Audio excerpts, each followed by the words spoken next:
Okay, today I'm here with senior goalie on women's lacrosse, Gaby Orlando. Gaby, thank you for being here. Thank you for having me. So tell me about your college recruiting process. Was Marist at the top of your list, or were you looking elsewhere?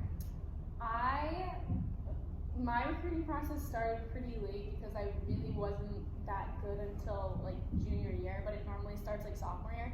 But my club coach was like best friends with the former assistant coach of Marist, and they played on the same club team together. And so I had reached out to them, but then I reached out to Marist, but then my club coach also reached out to Marist, and then they came and saw one of my games, and then came and saw another game, and then recruited me from there. But Marist was actually the only school that recruited me. That was Division I, and I really wanted to go Division I, so I really didn't look anywhere else besides Marist. So that connection was kind of a good way to plant your way into Marist, but for recruiting tournaments and things of that nature, did you do any like goalie specific training sessions or recruiting tournaments?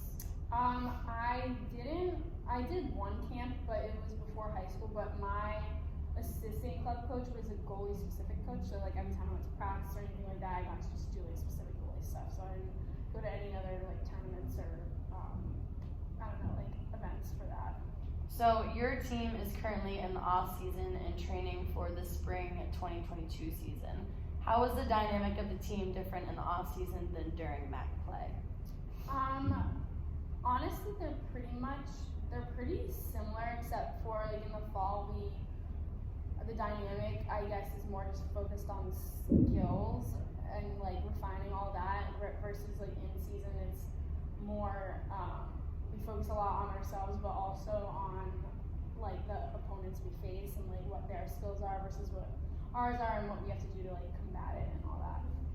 And the team is a lot smaller now that 10 seniors left the team last season. Has this kind of made a positive or a negative impact on the team?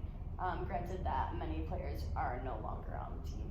Personally, I think it's been a positive impact because basically all the seniors and fifth years of last year started and played majority of the time. So a lot of the underclassmen and like even seniors, including myself, really did not get to play and get the experience that we needed. So this fall and the upcoming spring is going to be really huge for us as far as just getting the experience we need and also kind of showing a new face of Marist women's lacrosse to other opponents who haven't seen our players on the field. And with that, your lower classmen, is the talent what you expected it to be, or have they really stepped up to the plate?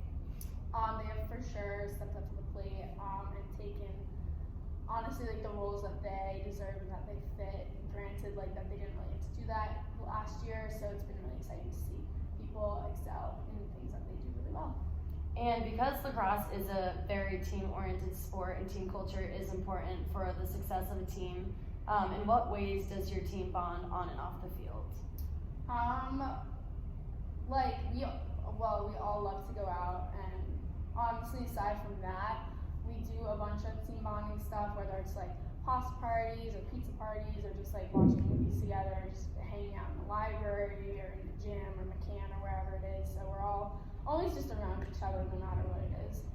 And so your junior year was on and off due to COVID, and the NCAA has granted an extra year of eligibility to those who want to take it. So what does this mean for you and the rest of your college athletic career? So I have decided to take my extra year, and I will be coming back next year.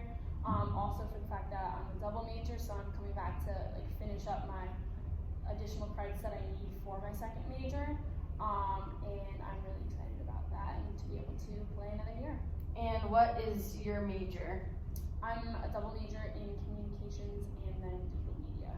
And how do you kind of balance lacrosse and your double major? Because that's probably a lot of responsibility and just kind of balancing a Division I varsity sport.